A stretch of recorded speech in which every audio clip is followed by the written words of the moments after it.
Hi hello friends, welcome to Srisha channel. நம்ம இதில் என்ன டாபிக் பார்க்க போகிறோம் அப்படின்னா ப்ரெக்னன்சி பற்றி தான் பார்க்க போகிறோம். ப்ரெக்னன்சி டைமில் நம்ம யோசிக்கிற வேண்டிய விஷயம் பாய் பேபியாக இருக்குமா அல்லது கேர்ள் பேபியாக இருக்குமா அப்படிங்கிறத நம்ம யோசிப்போம்.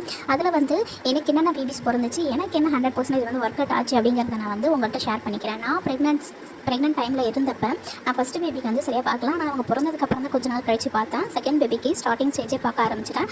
அதில் வந்து நான் என்ன நடந்துச்சு, எனக்கு வந்து என்ன ஒர்க் அவுட் ஆச்சு அப்படிங்கிறத நான் சொல்கிறேன். ப்ரெக்னன்சி டைம் அப்போது வந்து நம்ம வீட்டில் வந்து பிள்ளை கொடுக்கட்டும், அதாவது வந்து ப்ரெக்னென்ட் ஆக போகிறோம் அப்படின்னு தெரிஞ்சாலே வந்து அதுங்களுக்கு தெரியுமா, அதனால் சொல்லி அவங்க வந்து பிள்ளை கொடுக்கட்டுவாங்க. அதில் வந்து அரக்கு கலர் இருந்தால் பாய் பேபி, அல்லது செம்மன் கலரில் இருந்தால் கேர்ள் பேபி அப்படின்னு சொல்லி சொல்லுவாங்க. அதில் வந்து சிலிண்டர் ஷேப் இருக்குது, ரவுண்ட் ஷேப் இருக்குது அப்படின்னு சொல்லி சொல்லுவாங்க.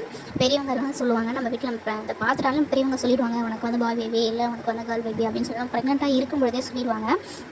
இதில் வந்து எனக்கு என்ன பெரியவங்க சொன்னாங்க, நான் வந்து எப்படி அதை கண்டுபிடிச்சேன் அப்படிங்கிறது நான் உங்களுக்கு சொல்கிறேன். ஃபஸ்ட்டு வந்து கேர்ள் பேபியாக இருக்கும்போது நான் சரியாக பார்க்கல. செகண்ட் வந்து எனக்கு பேபி பிறந்தாங்க, என்ன பேபின்றதை நான் சொல்கிறேன். ஃபஸ்ட்டு பேபி இருக்கும்பொழுது நான் பிறந்ததுக்கு அப்புறமேட்டுக்கு தான் நான் வந்து அந்த செம்மன் கலரில் இருக்கிறதே நான் பார்த்தேன். ஆனால் வந்து நீட் ஒர்க்கில் தான் கட்டியிருந்தது, ஆனால் செம்மன் கலரில் இருந்தது கேர்ள் பேபி. செகண்டு வந்து எனக்கு வந்து அந்த செகண்ட் வந்து அந்த அரக்கு கலர் இருந்தால் பாய் பேபி அப்படின்னு சொல்லி சொல்கிறாங்க. எனக்கு வந்து 100% வந்து என்ன ஒர்க் அவுட் ஆச்சு அப்படிங்கிறதையும் நான் உங்கள்கிட்ட சொல்கிறேன். எனக்கு வந்து வீட்டு பாத்ரூமில் வந்து ஃபஸ்ட்டு கட்ட ஆரம்பிச்சிச்சு. அடுத்து வந்து வீட்டு வாசலில் அருகாலில் எல்லாத்துலேயுமே கட்டியிருந்தது. அப்போ தான் நான் கவனிக்க ஆரம்பித்தேன். அப்போ தான் எனக்கு தெரிய ஆரம்பிச்சது. அந்த குழவி எப்படி இருக்குதுன்றது நான் உங்களுக்கு வந்து ஷேர் பண்ணியிருக்கேன். நீங்கள் பாருங்கள். நம்ம வந்து பாய் பேபியாக வந்து அரக்கு கலரில் தான் இருக்கும் அப்படின்னு சொல்லி சொன்னாங்க. அது 100% வந்து உண்மை தான். எனக்கு அப்படி தான் ஒர்க் அவுட் ஆச்சு.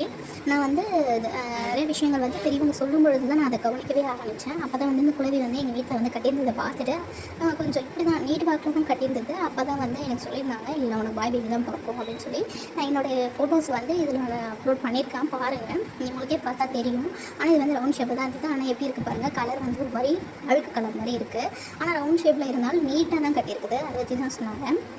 அடுத்து அருகாலில் கட்டியிருக்கோம். அருகாலில் நீட் வாக்கில் தான் கட்டியிருக்கோம். ஒரு மாதிரி அரக்கு கலரில் இருக்குது. ஃபஸ்ட்டு வந்து எங்கள் பாத்ரூமில் தான் கட்டிச்சு. அது வந்து சிலிண்டர் ஷேப்பில் நீட் வாக்கில் தான் கட்டியிருந்தது. அப்போ தான் நான் பாய் பேபின்றதை கன்ஃபார்ம் பண்ணேன். எனக்கு பாய் பேபிங்கிறது நான் எப்படி கன்ஃபார்ம் பண்ணியிருக்கேன் அப்படிங்கிறது வந்து உங்களுக்கு நல்லாவே தெரியும். நான் ஷேர் பண்ண ஃபோட்டோஸ்லேயே வந்து அந்த குழவி வந்து என்ன கலரில் இருக்கும் அப்படிங்கிறத வந்து நான் நல்லாவே ஷேர் பண்ணியிருக்கேன். அதை நல்லாவே ஃபோட்டோ எடுத்து காட்டியிருக்கேன்.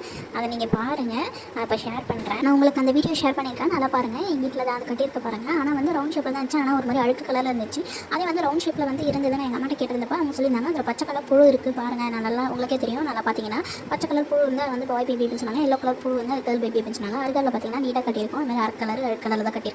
அதேமாதிரி பாத்ரூம்லேயும் அப்படி தான் கட்டியிருந்தது. சிலிண்டர் ஷேப்பில் தான் கட்டியிருந்தது. அதை வச்சு தான் கண்டுபிடிச்சேன். இதுலேயும் உங்களுக்கு தெரியும்.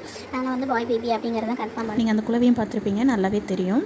உங்களுக்கு இப்போ தெரிஞ்சிருக்கோம் என்ன பேபி அப்படிங்கிறது. தேங்க்ஸ் ஃபார் வாட்சிங்.